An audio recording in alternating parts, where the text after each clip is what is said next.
All righty. So, Ms. Uthman, we are ready to begin when you are.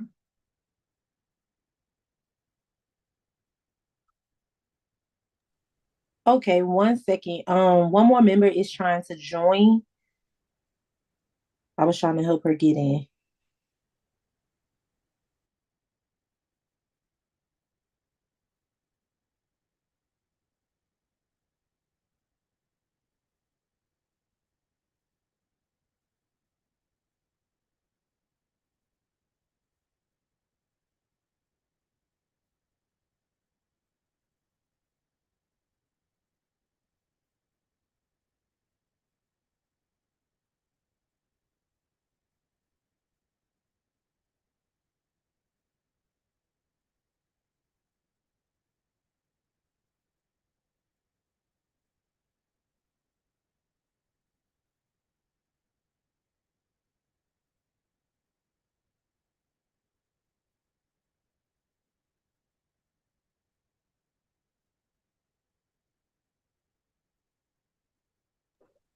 Are they waiting to get in the waiting room or Let me see.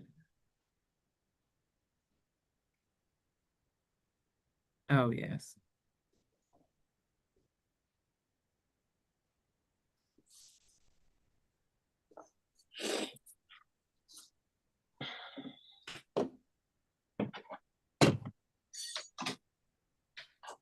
what did y'all break down there?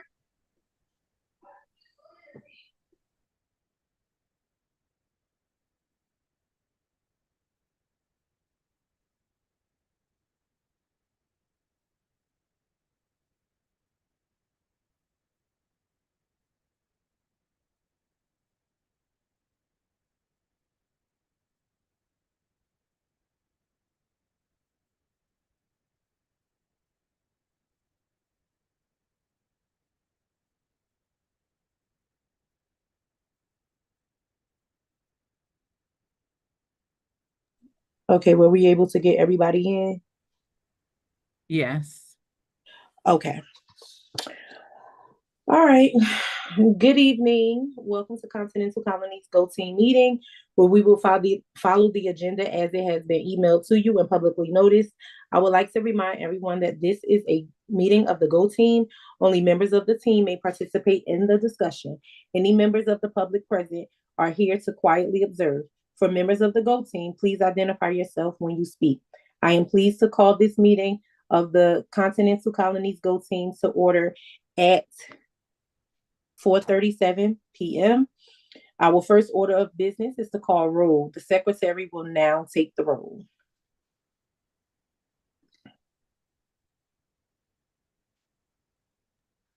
Hello, can you hear me? Yes. Okay, thank you. I will call the roll at this time. Miriam Drame, did I say your name correctly? Big Girl Carr.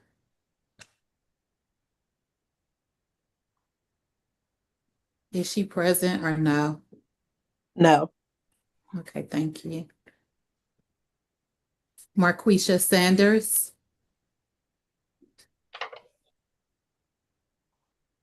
Tahita Uthman. Here. Cecilia Battle. Here. Carolyn Strozier. Here. Jocelyn or Joycelyn Gore. Right. Okay, and Tracy Aston. Here.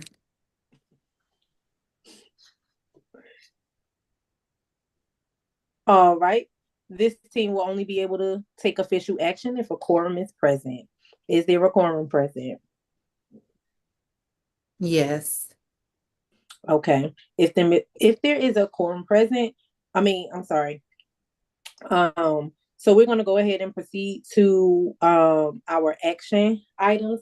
The first action item is to approve the approval of the agenda, the previous agenda. Our first order of business is to approve the agenda. This was provided to you and copies are here. Are there any changes to the agenda?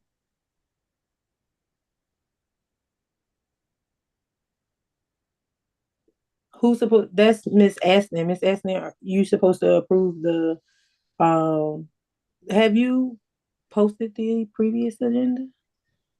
No, I we didn't do approved the the current, previous agenda. we approved this agenda. Oh, okay. So no, there weren't any changes, to the agenda. All right. So now, we're gonna go ahead and move forward for the approval of the previous minutes. I think that's what I was talking about. We have to vote on approval of this agenda. So you just have to make a motion and then we can vote. Okay. Mhm. So, may I have a motion to approve the agenda?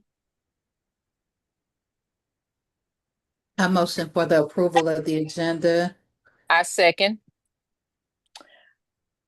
All right. All in favor, please say A, so the secretary can record your vote. Aye. Aye.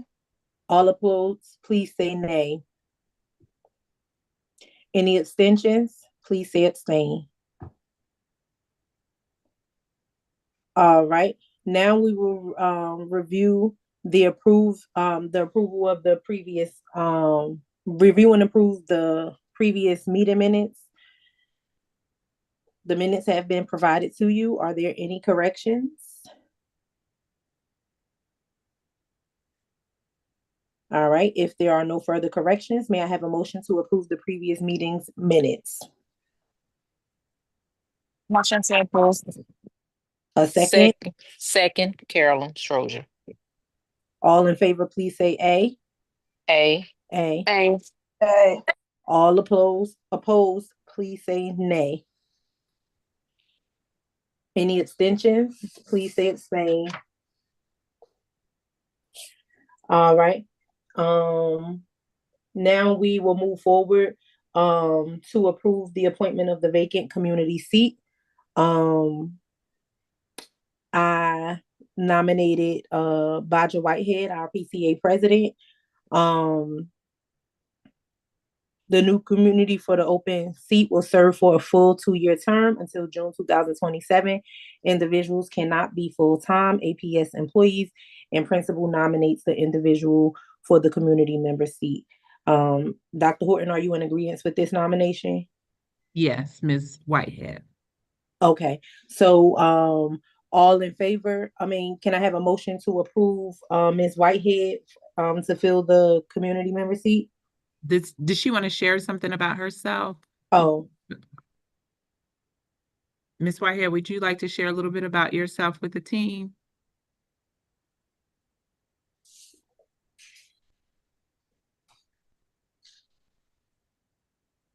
can she hear us?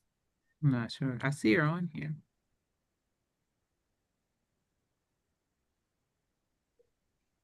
Ms. Whitehead?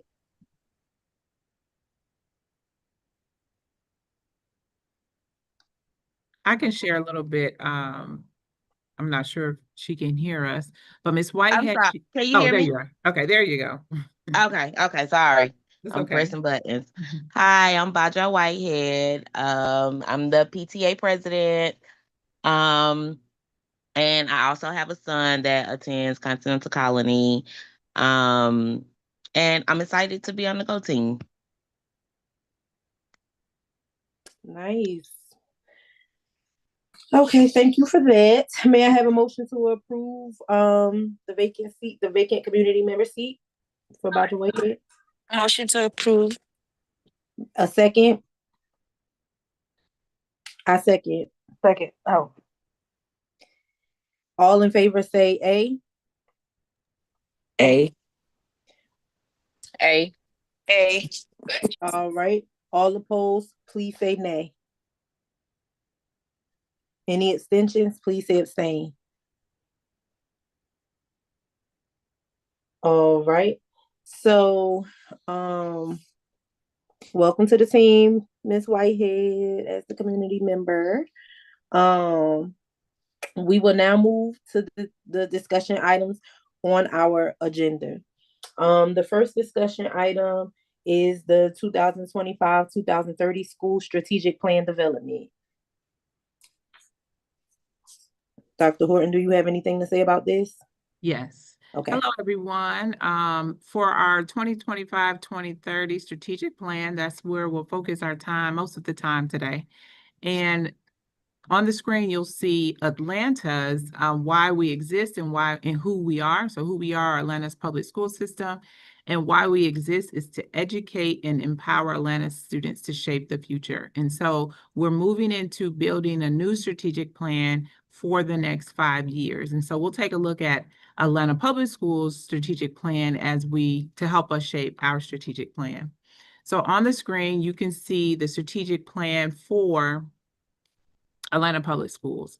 So we are a community of believers getting back to the basics. So on the left-hand side in red, you'll see that community that we are trying to build or in the trying to refine. And then back to the basics is what the focus will be. So the first one is our strength is in our team. So ensuring Atlanta students have effective and engaged teachers, leaders, and staff. And so there you can see some of the strategies for that particular area. Also, our responsibility is shared. So Atlanta students will have supportive families, communities, and partners. And so there you can see those strategies. And then lastly, under the community, our system is efficient and effective. Atlanta students will have the schools and resources they need to succeed. And again, you can see those strategies. Now, when we move to the right, we're looking at getting back to the basics. So the first core idea is we are strengthening our instructional core. So we're ensuring that Atlanta students will have high quality instruction, materials, and targeted support. And then there's 3 strategies listed there. We are caring for every child. So we're ensuring that students will have trusted, supportive adults meeting their unique needs. And you can see those strategies there. And lastly, we are sparking student curiosity. Atlanta students will have access to explore and expand their passions and interests. And so you can see those strategies there. So I'll give you time just to kind of review the APS strategic plan, and then we'll move into ours. So I'll leave this up for a few more seconds.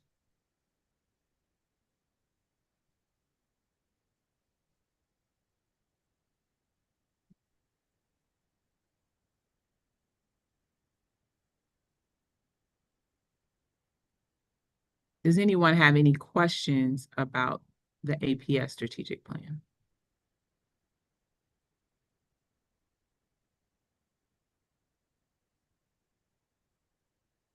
All right, so when you look at APS's goals and key performance indicators, we have 3 goals. So by 2030, we want to increase the percentage of 3rd grade students reading at the proficient or above by 20 percentage points. And this is indicated by the Georgia Milestone Assessment. Goal number 2 is by 2030, we'll increase the percentage of 8th grade students in mathematics by 20%, again, using the Georgia Milestone Assessment. And the 3rd goal, by 2030, we will increase the percentage of students meeting at least one CCR-PI college and career readiness indicator by 20 percentage points. Now, the focus for APS is around the core idea, we are caring for every child. And so on the right-hand side, you can see the actual data currently for 2025. So the focus for APS as a whole is looking at absenteeism, looking at the survey question that shows students who feel a sense of belonging, looking at discipline data, so of all the percentage of students without out-of-school suspension, looking at students with disabilities suspension, Black student suspension, student-staff relationships, student success plans, and the school climate rating. So on the left, you can see the current percentage for each of these. And then on the right, you can see the target for 2030.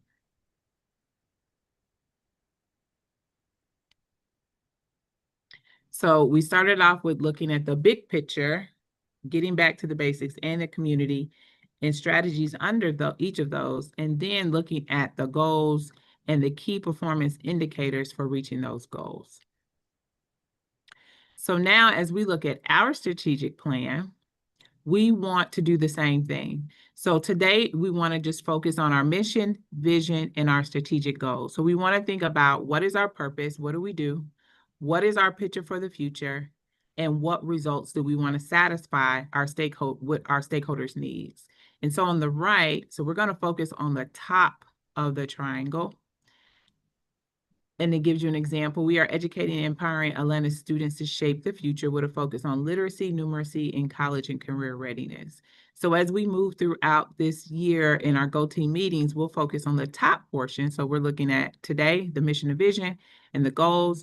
Then we'll look at our focus areas, our objectives and key performance indicators, and then our actions and strategies. And so again, today, this is our focus, our mission, vision, and our goals. So as we look at the strategic planning process, the purpose is to cascade the district strategic plan to the school level. So that's why I started off with the district plan, and then grounding our focus in our school's improvement plan. And this will create alignment, it will reduce confusion, and it's going to simplify our efforts. So we don't have, 5 or 6 plans we're trying to uphold. The timeline for this planning is our school's 2030 strategic goals and objectives should be updated and approved and ranked by January 2026. The schools will focus on the strategies as part of the FY27 budget and continuous improvement plan process. So we want to make sure we have our vision, our goals, and our strategies prioritized by January. So when I present the budget, we can ensure our budget is aligned to where we are trying to go. So today we'll look at our current strategic plan from the 2020 to the 2025 school year.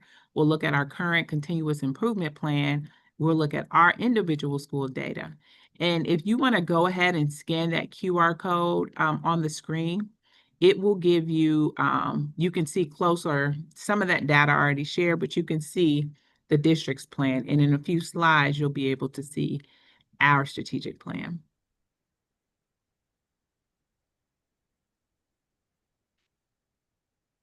All right, so in the strategic planning process, like I said again, today we've already had our first business meeting. This is our second meeting. We'll review the data, we'll align our mission, vision, and purpose, and we'll confirm our 2030 goals for our SIP and identify new goals.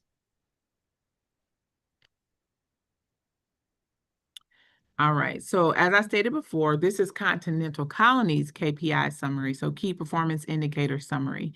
And a lot of the goals are just like APS's goals were aligned to looking at the key performance indicators to create the goals. So I'll give you all some time just to look at this, and then I'll open it up for a discussion. And if you notice at the top, that's strengthening our core instructional core. Then you'll see we're caring for every child in the second section. We are sparking student passion. Our strength is in our team. Our responsibility is shared. And then our system is efficient and effective. So it's broken down into those 6 components. So I'll give you some time to review.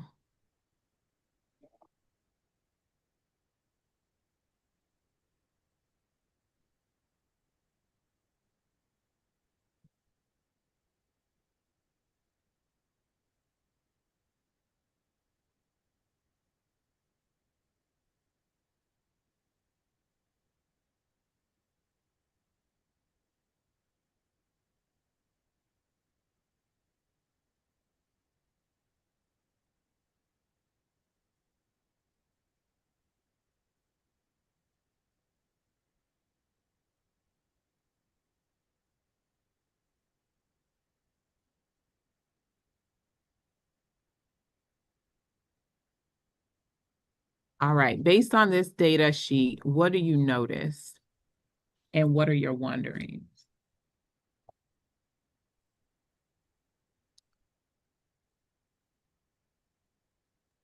Well, I noticed that it went into, in the strengthening the core, it went into a subgroup for Black students, but most of our students are Black. So how does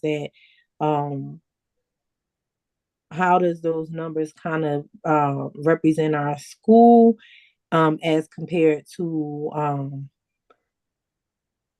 the entire goal, I guess, if that's what I'm trying to say, like the district, if most of our students are Black, wouldn't we not really pay attention to that because we don't have any other subgroups? I mean, we do, but they're very small. Yeah, so subgroup is indicated by having 15 or more students that are taking that particular assessment. So we do have a Black subgroup because, like, as you stated, we have a high percentage of Black students. So once you have 15 students in a particular subgroup, then you do have that subgroup. So our subgroups at Continental Colony are Black students. Well, we don't have students with disabilities yet, but we currently have 14 students in that subgroup. Economically disadvantaged, those are our 3 subgroups. So Black students with disabilities, possibly economically disadvantaged. So once you hit 15 or more students in 3rd, 4th, or 5th in that area, you do have a subgroup.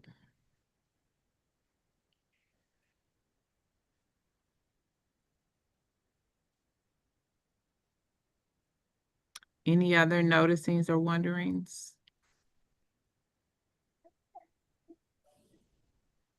I wasn't sure. Are we just talking out? Yes. I was raising my hand. It's the only people that can talk are the Go teams. If you're here for public comment, you have to wait for public comment. Oh, okay. Mhm.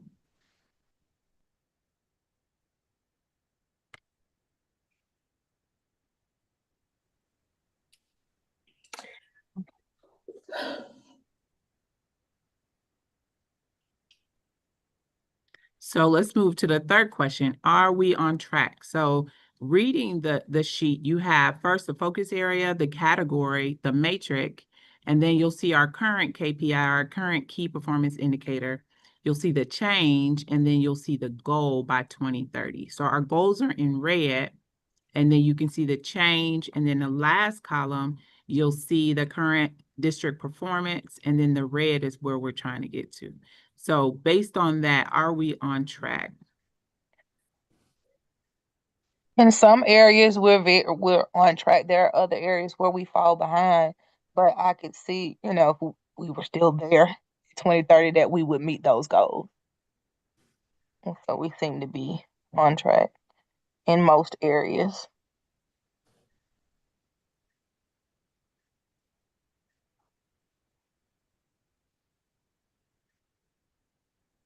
Are there subgroup performance gaps? Well, like Ms. Uthman said, the majority of our students fall into our subgroups, except for students with disabilities. But are there specific subgroup gaps? Yeah, the economically disadvantaged kids, of course, the Black kids, because we have that's the majority of our students. And that's what I think that's what my question was. I know that our school falls into that subgroup, but because most of our kids are Black, what I'm saying is, wouldn't that just be the whole school pretty much? It pretty much is, but then you have some students that, based on what they enroll, what the parent checks for enrollment, they may be we have students that are under 2 or more races, so that wouldn't technically count as Black as far as on the official documentation side. We do have Hispanic families, so it just depends on what was checked. But I guess I'm confused about the question.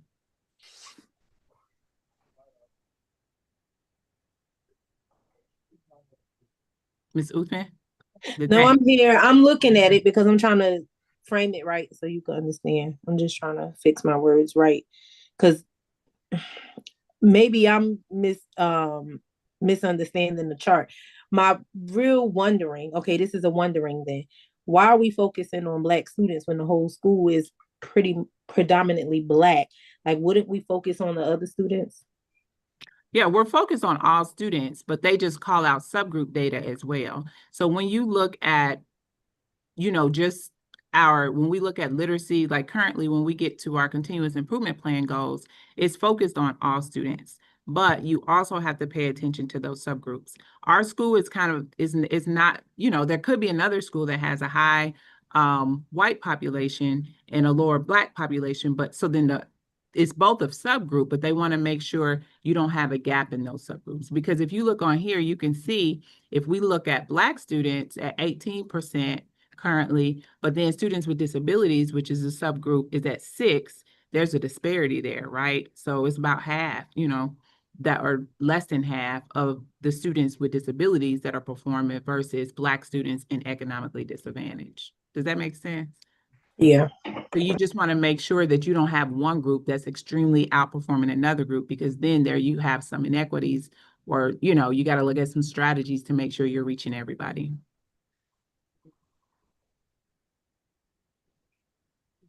And then outside of the instructional core, what could be a focus area? So we know we're definitely going to focus on reading and math, looking at the current proficiency.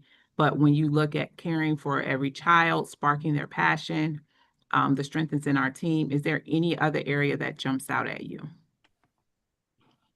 I think for me, it's the student-staff relationships and the school climate. Mm-hmm.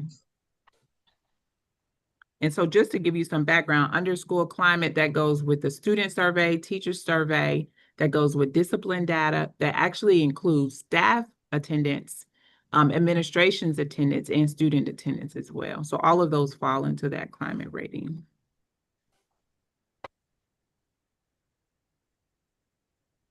All right, so as we go forward, we'll come back to the data.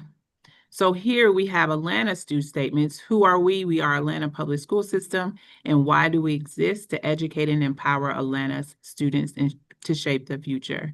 So we're going to take a look at our current mission and vision that's at the top of our strategic plan. I have it a little closer here.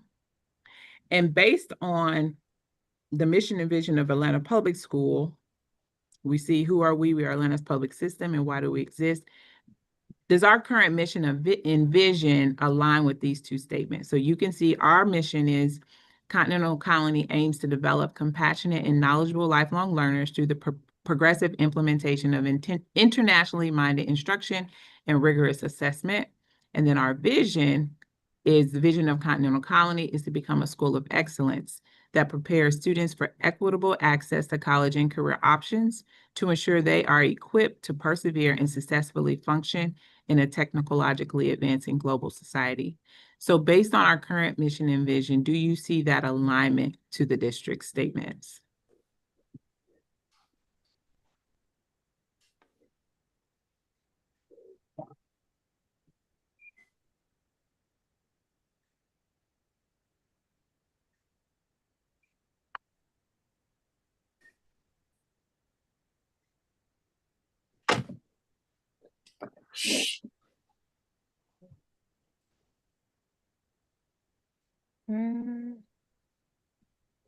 Let me ask you this. Is there anything that you all would like to change in our current mission and vision based on alignment?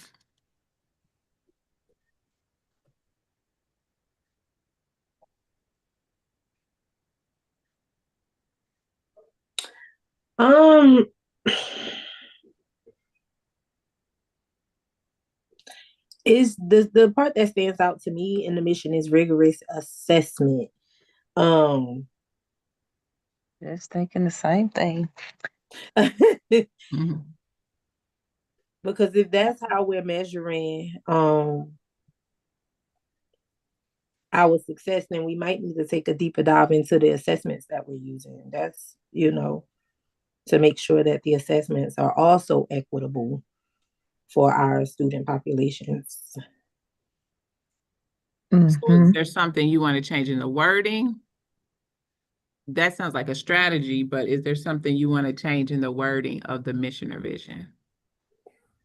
I'm thinking like maybe that end part being internationally and rigorous minded instruction. Like, I don't know that assessment has to be a part of the mission statement. I think that is the part for me. That assessment does not have to be a part of the mission statement. But that we do want people to know that we are providing rigorous academics for the kids. Right. That sounds about right. This is Tracy Aston. I agree with the rigorous assessment, but also rigorous instruction. I think they are connected. So you're saying add rigorous instruction? Well, because we already have on here, internationally minded instruction, I think it should be internationally minded instruction and rigorous instruction and assessment. I think that the adjective should go before instruction and assessment.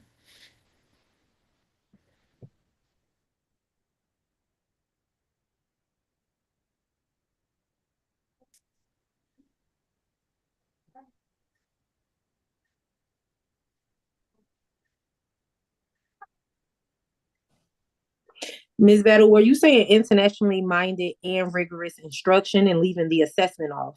Is that what you're saying?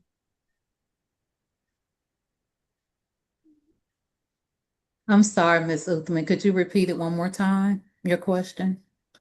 Oh, I was trying to confirm to see if Ms. Battle, because I heard yours. You want to leave the assessment part on, but you want to move the and rigorous in front of instruction, right? Yes, ma'am. Yes, And ma'am. I think Ms. Battle was trying to say internationally minded and rigorous instruction, but leave the assessment part off. So that's why I was just trying to confirm. I'm going back to my meeting. And I think the part that says, because when you think about a mission, is what are you doing every day to get to the vision, right? So every day we're developing compassionate and knowledgeable lifelong learners through, how are we doing that? By implementing an internationally minded, rigorous instruction and rigorous assessment. Does that make sense? So if we take the assessment off, it's kind of like, well, how are you going to measure that they're even getting it? You could deliver the instruction, but then how do you know kids got it? Okay. Does that make sense? And then that's a It does. shift too, when you look at rigorous assessment, because you want to make sure if Georgia is saying this is what every fifth grader should know, that whatever you're measuring to see if they know it is rigorous, right? Because then when they compete with the child next door at another school at another state, you want them to be able to, you know, compete per se, or be ready for the next grade level.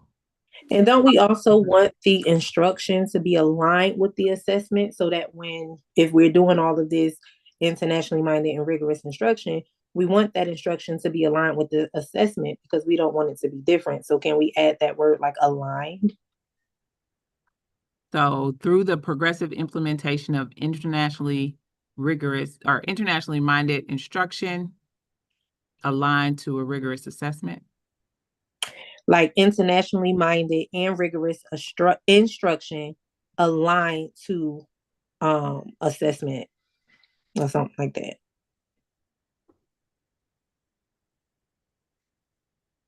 Just aligned to assessment.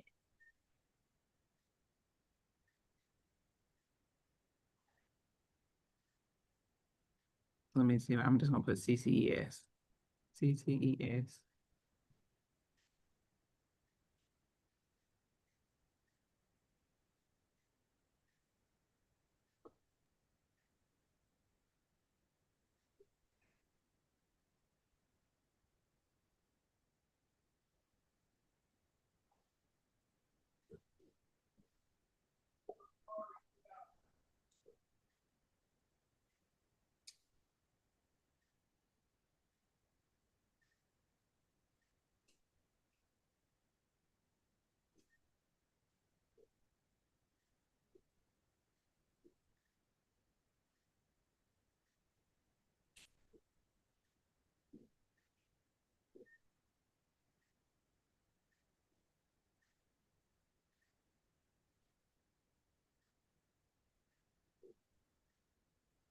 And where No, you not rigorous twice, because that's repetitive.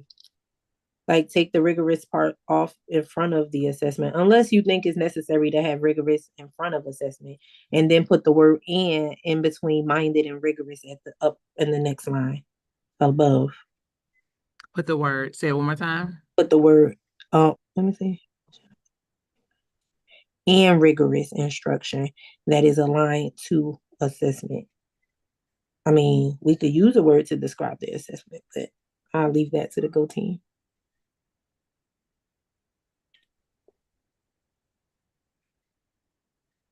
I mean, is it necessary to describe the assessment? I mean, because we know. Because we don't want to just choose any, should we say standard aligned assessments? Oh, yeah, we could do that. Internationally minded and rigorous instruction. How would you word that? Internationally minded, rigorous instruction.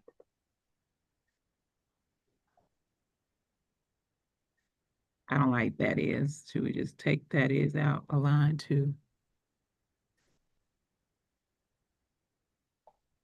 Or do we just stop at the progressive implementation? Well, I think I don't know. I like the internationally minded because we're an IB school. So we want to make sure we put something of that nature there to represent that portion of things. I like rigorous instruction. And since we should keep assessments to let them know how we're measuring it, we could just put aligned to assessment but aligned to standard aligned assessment doesn't sound right. That's repetitive. Standardized assessments, because that's exactly what we use.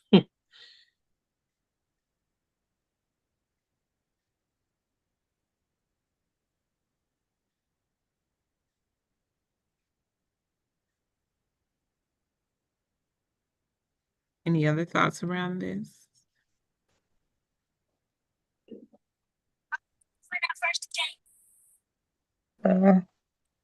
Will it be assessment or assessments with an S? And rigorous instruction. Yes, professional and life I'm learning through the progressive instruction, minded rigorous assessment.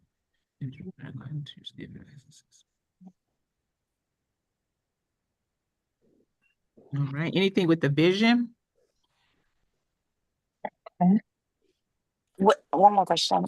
Would we use instructions aligned to or instructions aligned with? Yes.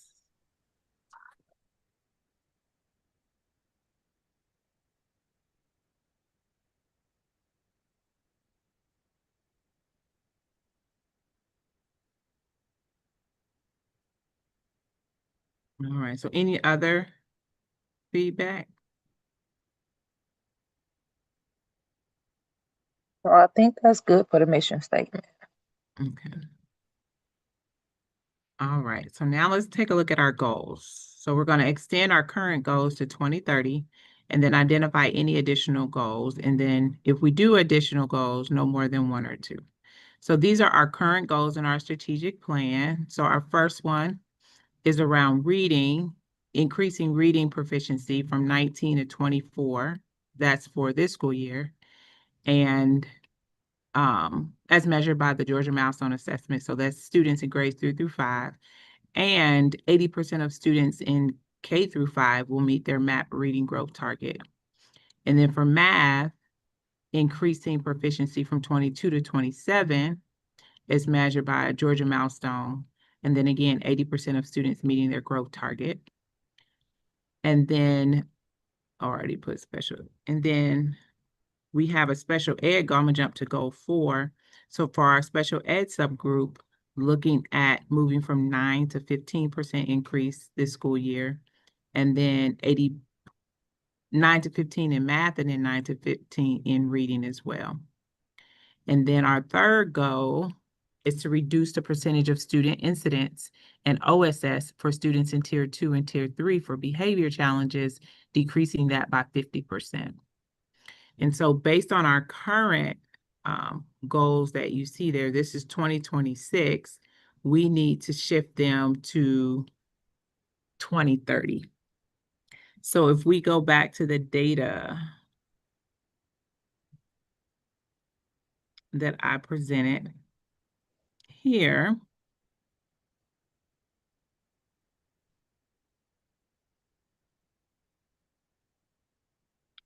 currently, I'm gonna make it a little bigger.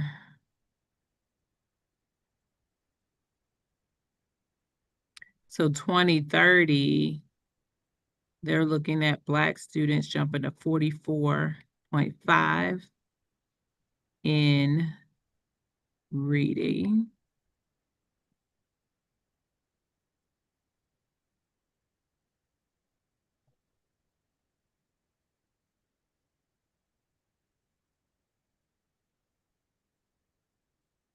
So do we want to use that as a target, 44.5 for reading for 2030?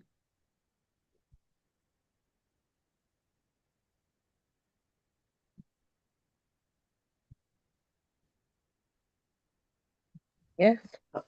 Um, I don't know if I could say yes right now to that because I really would like to look over it first before um making that type of decision because it's a lot to kind of digest at a time. I mean, at this time. Okay. So does everyone else have do you want me to send you the KPI and send you our current goals? And then in our next meeting, we can share our thoughts on the 2030 goals? Yes, because I really want to make sure I give that data the attention it deserves because I need to really kind of pick through it before I could say, yes, let's move it to the 2030 strategic plan goals. So I could review it and understand it just a little bit more. Okay. Anybody else? I think Baja dropped in the chat. Let me see what she said. She said, yes, because I would like to read over it also. Yes. I think we just need time to kind of review it before we make the decision on whether we want to move it to our 2030 goals. Okay.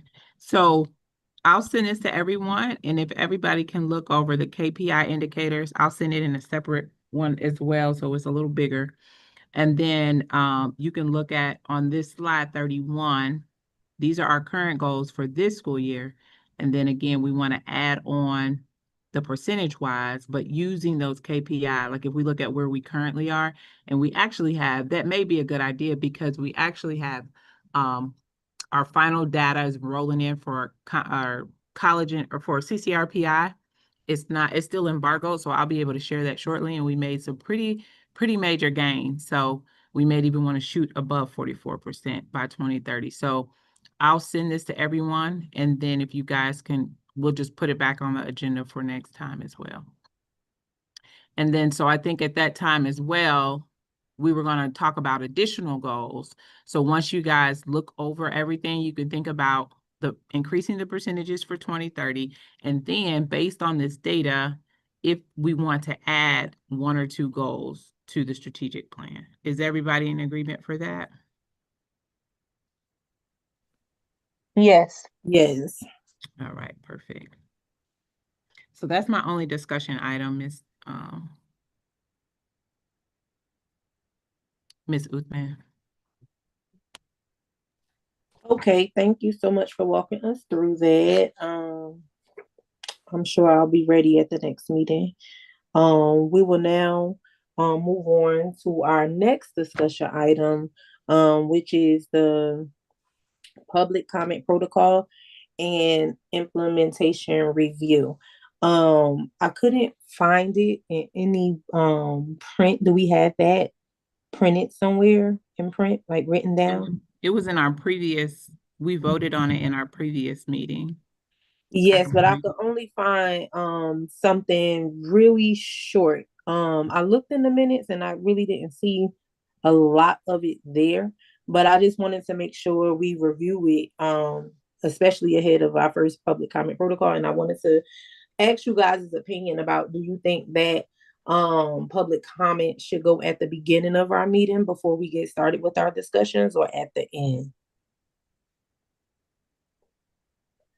For me, I think it should be at the end because since we have several business meetings and by January, we need to have our strategic plan outlined before we do our budget. We want to make sure that we get through all of those requirements. I agree, but I was also thinking that sometimes our meetings are really long, and we really want the community input. And a lot of times they don't want to wait it out to the end of our meetings. And so if they are keeping up, they could watch the recordings from meetings and come up with questions that they might have or comments that they might have, and they could get it out the way in advance. So then we can continue on in the meeting, and we're respective of their time.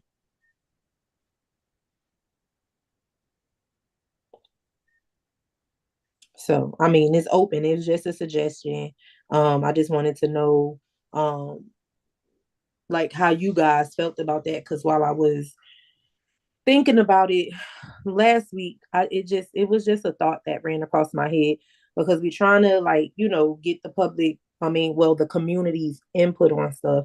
And I notice a lot of times, the most thing we hear is, I don't have time. And so I was thinking, and after reviewing a few board meetings, they get their public comment out in the beginning before they get started. That way they can go through and not worry about people having to, like, wait around and stuff.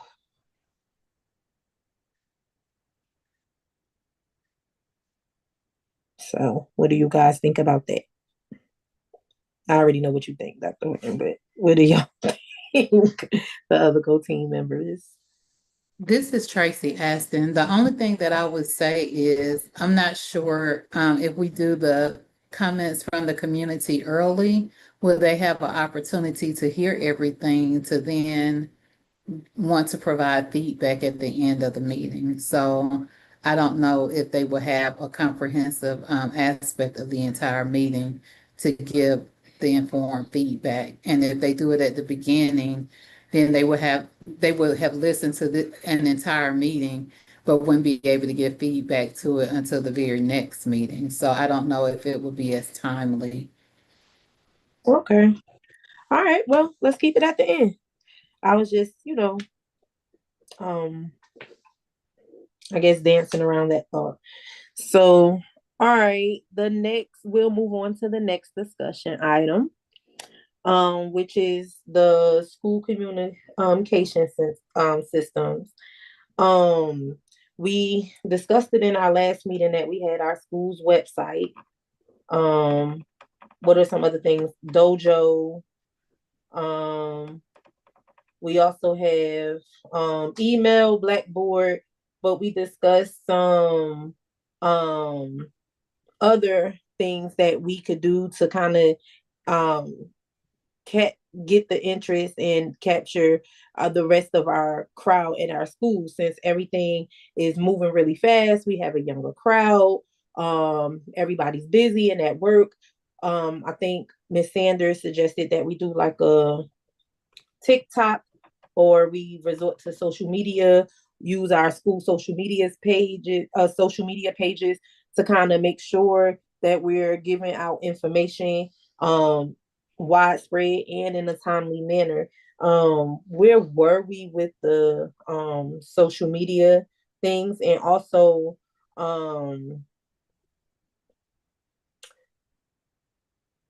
where are we with the social media things? And also,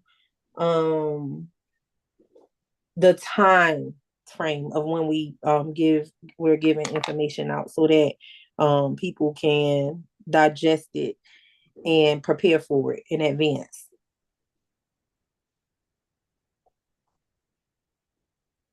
So are you opening it up for the team? Yeah, for everybody. So, because I wanted to make sure we don't talk about it and then just leave off of it. We make sure we follow through with that, because as we discussed before, we have a transient community, people moving in, people moving out. But one thing that holds the same is social media. So we want to make sure that we're reaching everybody. Some people don't check Dojo as much as others. And a lot of people, unfortunately, don't check their email. So we want to make sure we're getting a wide range of our community. And one of the options that we suggested last time was the social media. Well, we have an Instagram page, we have a Facebook page, and a YouTube page. So if anyone wants to post to that, you know, you can just let us know. Our communication ambassador is Miss Lee. So anything that you want posted on those platforms, you can just send to her. I know Miss Sanders talked about TikTok and said that she would get that started. So she's not here. I don't know if she could speak to that. But we do have all of those other opportunities. So if we want something pushed out on there, we just need to make sure we get it to Miss Lee. And I think that's what I'm saying. Like when we push stuff out to Dojo, can we also just automatically push it out to those pages as well? Yes, we can. So like not just coming from just one person, but like anything that we have that we normally push in Dojo, email that we want to reach our community, can we also simultaneously push it out to social media and let that be a constant communication form too? Yeah, just send it to Miss Lee. She's our communication ambassador because she has to peruse, her and I peruse that stuff before it goes out public. Because you know, Class Dojo is kind of an internal platform, but once we push it out to public social media forums, it has to be reviewed. So if everyone can't just have the password to our to those platforms, but we have to go through Miss Lee. So if you have anything that you want to push out to Instagram, Facebook, or YouTube, you just shoot it over to her and then we review it together and push it out. Yeah, that's what I meant. Not give passwords, but like, because like you know how Miss Pierce, she asked for the communications in advance Thursday so she could put it out on Thursday, but she only put it on Dojo.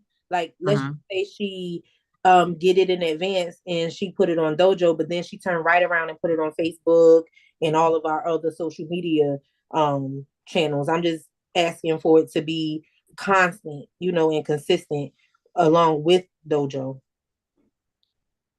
Yeah, that's Like we fine. could submit it or something like that, and then it goes out consistently with the school website. I noticed that the school website was updated. It is good. It is informational now. And so we could do the same thing with our social media pages just to keep our community informed. And parents are more likely to see that stuff, especially if they're following our page and they may not have went into Dojo, but they scrolled on it and they saw it on our social media. Yeah, that's fine. All right. Thank you. And also, another discussion item that I wanted to move on to was the teacher and classroom supply needs. Uh, the teachers in the classroom, our teachers in our classrooms are still in need of a few things in the classrooms, and we're paying out of like pocket for a lot of the stuff. So I wanted to know if we could kind of get together to kind of help, you know, get some supplies for the teachers and for the classrooms as a whole. Is there like a uniform process for asking for stuff or signing up for stuff so we could Yeah, so all of this is not Go Team business. This is just Continental. And so our process that we communicate consistently is any materials or needs that you need, send it to Ms. Lee, and then you send her an email of what you need, and then she'll get you those materials. That's been the process. Yeah. Oh, okay.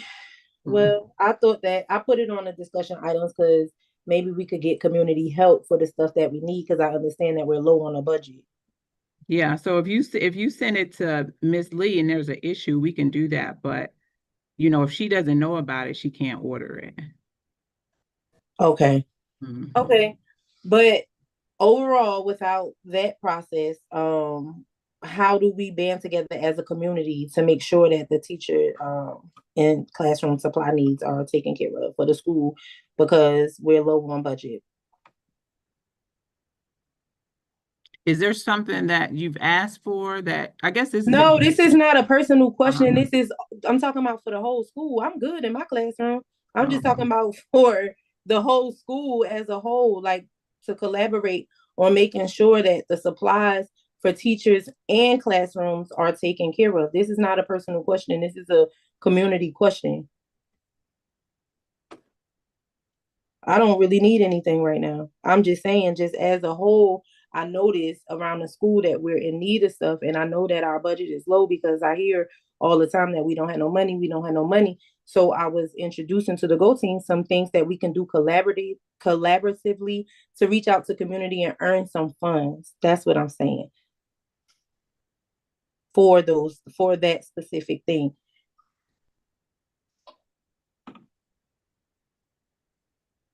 Any suggestions?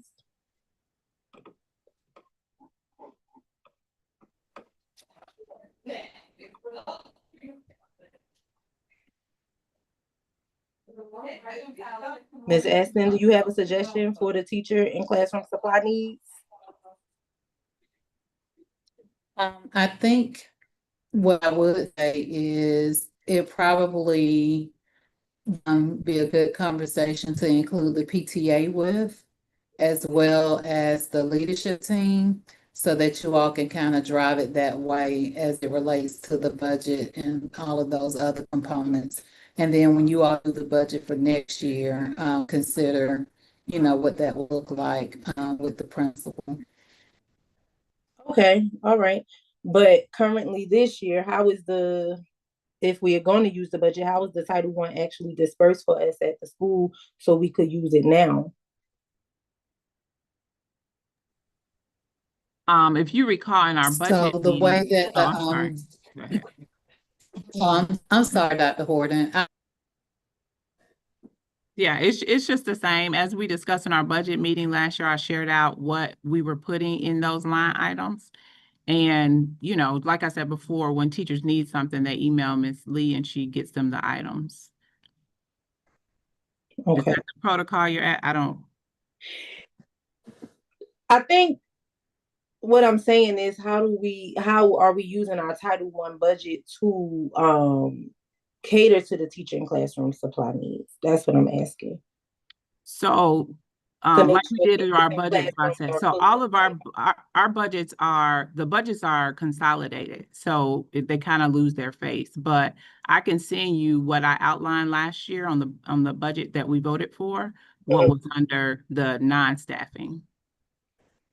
And then again, in the first meeting, when I talked about the budget and leveling, seeing that we were down almost 30 students, we did, that $310,000. We were held harmless, but, we didn't pick up any extra funds. So I can just send that budget outline that we talked about last year again.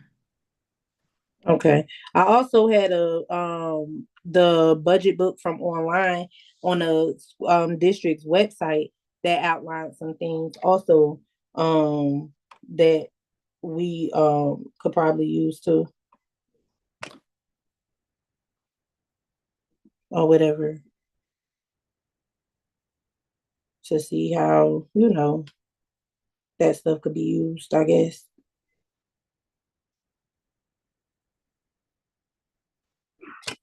And with mention to PTA, that was also on our discussion thing. And I guess that wasn't the next item. The next item was really also about another budget concern. And it's not really a budget concern, but how we're actually using the budget to help this actual concern. And it's the next item, which is fall 2025 community support and food drive. The reason why I'm asking is because all of this stuff does cost money. That's why I mentioned the budget in the first place.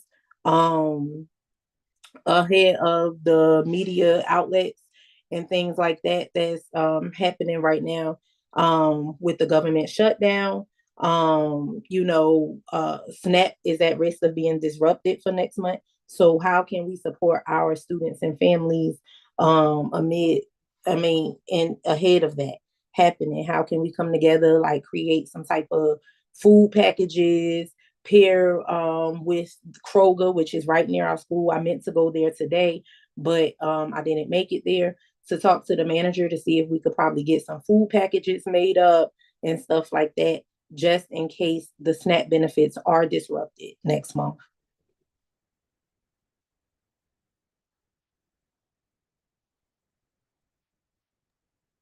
I posted on Class Dojo just to kind of give you an idea, the district has set up a day every week where families can pick up at the hub, Mm-hmm.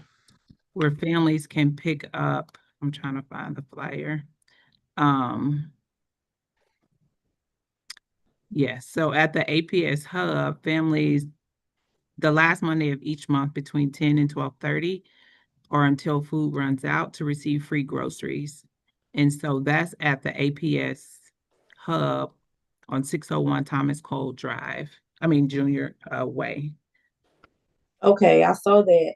Are there any other large scale food support events that support our families at Continental Colony? We could typically around this time of year, Mr. Phillips, he also supplies, if you remember last year, he supplies family pickups for food. So we can connect with him to see if there's an upcoming event. I know he definitely does it around Thanksgiving time, which is next month, but we can kind of touch bases with him to see when that is happening. Okay. And what about creating a list of resources that we have in our community? What about I think I heard something about a free store that's in our community or something that gives people, food they could come and shop for free. I guess of course it's sort of like a community bank, but it's a store. I guess you just don't have to pay for the stuff. I guess is that. Have you ever heard of that? I haven't. I seen it actually on the news last year. And it is quite close to us, but my point is to just have something readily available for our families, not just what the district is giving, because I'm sure the district is going to be in action, but I want our school to be in action for our families as well, because a large group of our students rely on SNAP benefits. And if those are disrupted, we are going to have angry students coming in and they're not going to be ready to learn. So just to kind of get ahead of that, I wanted to be able to have things readily available at our school. Maybe we could do snack carts in the hallway for breakfast. Maybe we could do lunch carts or something. Well, carts probably to at the end of the day for them to take home a snack or something like that. But just so we can help the students and the families until this shutdown business is over. I mean, I know we can't fully fund groceries for their households, but just to help them out during this time locally at our school. Like I can't speak for all the other schools, but for Continental Colony, what are some things we can do? Miss Whitehead just dropped in the chat a food drive. That's something that we can do. What do you guys think about that? And we could pack up some bags, canned goods, box goods, non-perishables, stuff like that. And we have it on hand. So maybe we could do it on Fridays, give it out to the kids. I've seen one year at the school where we were giving out Ziploc bags of food or something. I believe there was like one time we gave out Ziploc bags. I'm not quite sure who those bags went to, but we could kind of prepare it really for everybody that need it, because this is going to get rough if they're not able to get their SNAP benefits. So I think that's like a big topic today that we should kind of try to tackle ahead of time instead of dealing with the backlash of hungry students when they come to school. Yeah, I think that's a great idea. I think if you probably do a flyer for the staff, just a food drive and for our families, and then we collect it, we just have big boxes and collect it and then pack it up on a particular day. I think that would probably be the best way to do it. Another thing that the fourth grade team did, they did a donors choose for snacks. And so they have a snack cart for their fourth grade students that if they're hungry, if they come in hungry, if they're hungry throughout the day, they can go to the snack cart. So I think those are two, a food drive where people are bringing in, closed items, perishable, non-perishable items, things like that. And then even a donors choose. I know I can't do donors choose, but teachers can. And then just requesting things like a snack cart for during the day.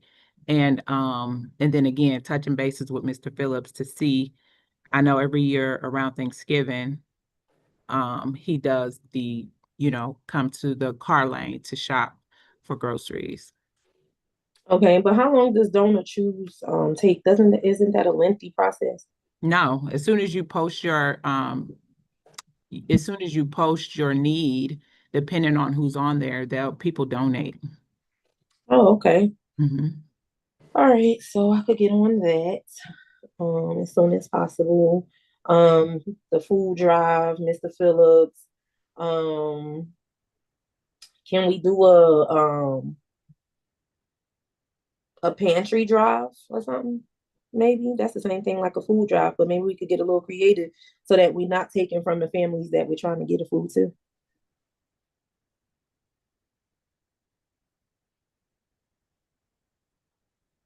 You said so what's the difference? No, I'm saying just get a little creative. I said it was like the same thing, but can't we just do something so that we're not taking the food from the families that we're trying to provide the food for, is what I'm saying. Because if we're asking the families for the food, that would defeat the purpose of trying to give them the food if they need it.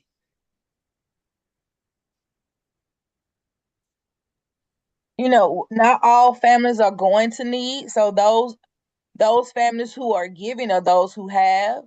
You know what I'm saying? So I think it's okay to ask our families for support, those that can support. And we can also, post it out to the community at large, to help support the families and students in the community. Okay.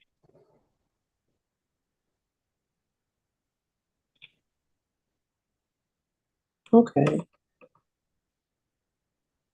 Where are we with the garden at the school? Is there things that we produce from there that we can use also?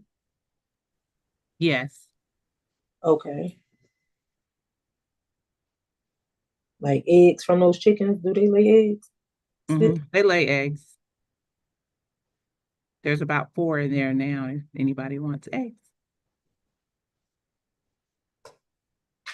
Okay.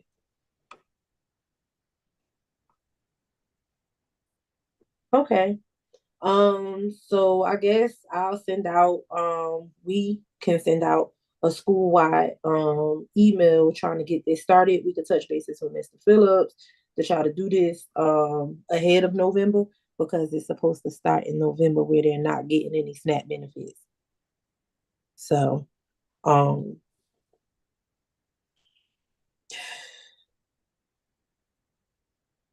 what did you say, Baja? You said something about the community food bank on MLK next to the McDonald's. I'm not familiar with that area, but they don't they what you say? They do it every 2 weeks. Sorry, I know I'm not supposed to talk. Oh no, you're on the team now, so you can. We voted you in. Okay. Yeah, it's called the Community Food Bank. Right past the Cascade Skating Ring, by the McDonald's. It's easy to sign up. You just go on their website and you can sign up, and you can pick your own date and time that you want to show up. And it's like a grocery store. They give you a cart, depending on how big your family is. That is how much you can get. And you just go around like a grocery store with your cart, and you can just pick up whatever items that you want, and you can do it every 2 weeks. Oh, nice. Okay, that's good right there. You say you have the website? You can go. It's community. What I just said, community. I can get the website and I can post it. Okay, thank you. No problem. All right. Do anybody else have any other suggestions about this topic? All right. Well, we can move on to our next discussion item, and that is the collaborative event planning and PTA partnership. Um, I'd just like to recommend that the school and PTA be more intentional about co-planning and fundraising and community events, because the PTA has more flexibility with how funds are raised and used, and they exist to support our school but they need the school's help to do that effectively. If the school is planning events and the PTA is planning separate ones, it splits our parent base and limits our impact. I feel like a stronger partnership would help unify our outreach, increase our fundraising success, and avoid overloading our families with too many separate commitments. What y'all think? I agree. I agree. So like for example, I'm gonna use my daughter's school for example. Every single event at the school was a PTA collaboration. Um like every single thing from the beginning of the school year, even gearing up for open house to the end of the school year, meaning like the end of the year celebration. PTA pretty much orchestrated and pretty much funded all of that. The school really didn't have to do any of that or worry about any cost of that coming from the budget or anything. If they did contribute something, it probably was a small amount. And that was very rare.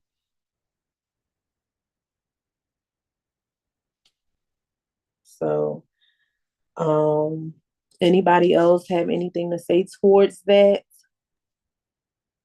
It sounds good, but like PTA funds are like very low. That's why I'm trying to get the enrollment up um on the PTA side. But it would be lovely to contribute and, show out. But I just feel like once we get the numbers up and the participation up, then, PTA can like show um show up more for the school. Right. So that was my point exactly. You won't have PTA won't have to do it alone if there's an intentional partnership with the school, because then PTA can build the funds and in turn support the school with the funds because PTA exists to support the school. Yeah, and I Right. think Ms. Whitehead and I met, was that a couple weeks ago, Ms. Whitehead? And Yes. there's a few things that are in motion, like the fish fry for teachers, so we can get all of them signed up, and then the glow party for the kids. And so I think, those type of events, of course, will get up the The numbers. enrollment. Yeah, and Yeah. then I think I sent you the spirit nights. Oh yeah, for Zaxby's. Zaxby's, yeah, they wanted to collaborate with a spirit night, and I think Chick-fil-A has a really good one as well, and the one in Camp Creek is the one that really supports us the most. So I think those Okay. would be good ways to even, because they give us a percentage of their um Chick-fil-A, I've never done a spirit night at Zaxby's. That was the first time they reached out to me, but Chick-fil-A, we get a percentage of their funds from that evening. So that's another good one to, if we in our family show up and our teachers show up. Well, the last time we did one at Chick-fil-A, it was really good. So I think those are Okay. ways to, like, the two we've already kind of talked about, and then if we can kind of get on board with Zaxby's and Chick-fil-A. And then, of course, we have the Fall Festival next week. I think that will be a great place to gain some more, to get more people to join as well. Okay, I agree. Is the Fall Festival a co-hosted PTA, co-hosted event with PTA, or is it just the school doing the Fall Festival? Well, it's the cheerleaders. They're doing they submitted the fundraiser for the PTA. I mean, I'm sorry, for the Fall Festival to raise money for their uniforms. Okay, so like you said, that goes into my point too. Now, this is just a scenario, right? If PTA would have funded that or did that fundraiser, they could have in turn turned around and supported the cheerleaders with that money and the school. You get what I'm saying? Mm-hmm. Like it just increases our fundraising efforts overall if the school just take everything through PTA when it comes to that type of stuff. And that way we could use the funds more flexibly we could be more flexible with the funds without so many district restrictions. You get what I'm saying? Yeah, I Like, think too, if Miss Whitehead, I can just connect you to the sponsors. So we have the clubs that typically run fundraisers to gain money. So the basketball team is about to do one. The cheerleaders are doing the fall festival, and grade levels do them as well, just to collect money for their grade levels. So if you want to partner with them in those efforts, but typically, like when we met this summer with our leadership team, everybody kind of snagged, a fundraiser, and then I can just connect you to see if you want to, do the partnership. Yes, that'll be great. And then when they go to use their funds from the fundraiser, it could be immediate and I have to do, a hop, a skip, and a jump just to use the funds to get the money and stuff too. Also, is there a standing monthly like PTA, admin, Go Team calendar like sync? Is there any one of those created No. so everybody could be on one accord? Are we able to create something like that where we have, where PTA has access to a calendar, like a monthly PTA calendar that is synced with like school leaders and possibly the Go Team? So we could be organizing on one accord. What do you mean, like How we do our calendar, we can go like at the school, we could go right on the calendar and see what's happening at the school most of the time. Because Ms. Pierce puts it up there. Can we add like PTA to that calendar, or can PTA be synced in with that calendar, or could we create a separate standing PTA calendar or something like that? Yeah, Miss White, if Miss White had, well, I guess once I put you in contact with those sponsors and, you guys, because I don't know their schedule, you guys can kind of mesh up and see what that looks like. Okay. All right. And so, at this time, that was the last discussion item. We'll move on to our information items. Didn't you do your principal's report already? No, I just have under my report, just bring your parents to school day has been very successful. We've been doing it for the past 2 weeks. So this week ended our K through 2. So we met with families and we looked over their data, their student data, and set goals for K through 2. We set goals for increasing their ARM score, which is their reading mastery score. And then we set math goals for 3 through 5. So it was very successful. The only other thing on the principal's report is to talk about the APS forward plan. So on the screen, you'll see, again, remember this, the long range facilities plan is stating that they want to repurpose Continental Colony, which basically means use our building for something else. And then our kids would be merged with Fickett, Deerwood, and Kimberly. This is not set in stone yet, but just to kind of give you an idea of what I think we talked about this last time, what this means for Continental Colony. So I believe, I'm not sure if the survey is shut down yet, but I have the QR code on the screen. Also, there's a QR code for any questions that you have about the scenario. And then our very own Mr. Phillips, our social worker, created this video that's very great to kind of just show the impact of Continental Colony. And so you can scan that QR code to watch there. I'll send you this presentation as well, so you'll have those, and you can watch and watch it, or you can give feedback and share the survey, share the question link, as well as sharing the video to people in the community or friends and families that you have in our Continental Colony community. But additionally, with the long range plan, we have a meeting coming up on November 10th. This is a public meeting. The virtual one is at noon, and the in-person meeting is at 6 o'clock at CLL. Well, they'll give more information around the comprehensive long range facilities plan. So Okay. that's all I have, Miss. All right. And also, they did have another meeting on October 9th, which was the subgroups. I did not attend that meeting, but not much has changed. We're still, the scenario is still the same, to close and repurpose Continental Colony. The only thing they changed was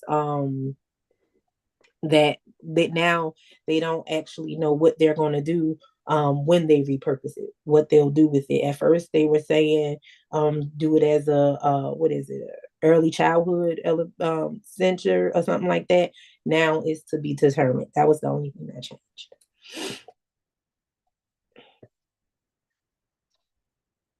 Um, we will now hear about additional information items. Dr. Horton, I believe you added the APS graduation rate. That's what was on there when you gave me the. No, I think that was just already there. So just want to report that APS now has a 90% graduation rate, is the highest it's ever been. So just want to share that information. All right. They have, I mean, they are above 90 percent for the first time. They're actually at 90.5% for the class of 2025, according to the Georgia Department of Education. And that's up 1.9 percentage points from last year and marks the first time the district has surpassed 90%. Like I just said, APS has also exceeded the state average graduation rate at which is 87.2% for the third year in a row. And I guess this is a huge achievement for our district and a testament to the work happening across schools. All right, and now we'll move on to additional information items. I just wanted to share that budget book from the district website, like I promised at the beginning of the meeting. I've dropped the link in the chat. Let me make sure I dropped it real good. Wait, not real good, but drop it at least. All right, hold on.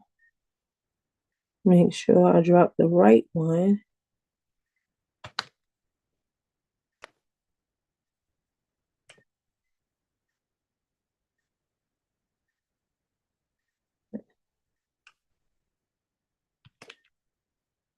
There you go. That is the FY 2026 adopted budget for all schools, including ours. I think this is resourceful information because you could keep up, especially when we're talking about our budget at our school and things like that. There's a lot of things on the district website that's very resourceful for us, especially in making decisions and asking questions and just keeping our school community informed. Now that was the last information item. Now we'll move on to our public comment section. Where each speaker will be allotted 2 minutes to share their comments. Comments should remain respectful and constructive. While the GO team will not engage in the back and forth dialogue during this time, all feedback will be acknowledged and taken into consideration. Please avoid sharing any personally identifiable or confidential student information, as this is not the appropriate forum for those types of concerns. Thank you for participating and supporting our schools' continuous growth. I guess we'll go ahead and have our speakers for public comment come on up.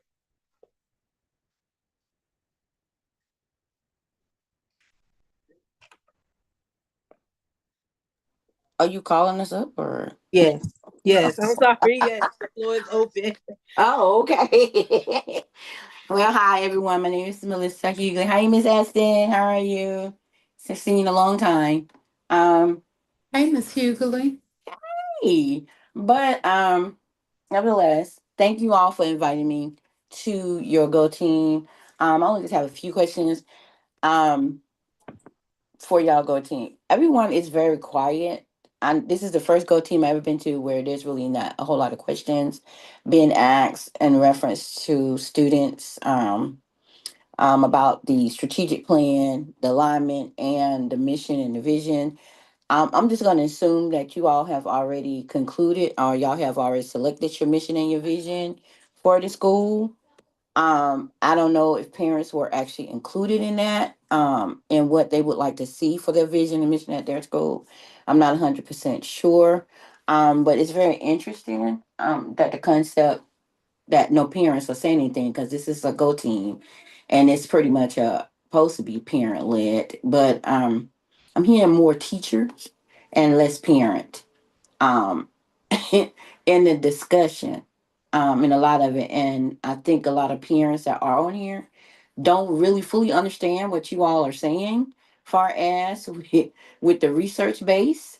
I don't think a lot of parents fully understand that when y'all are talking about the mission and the vision.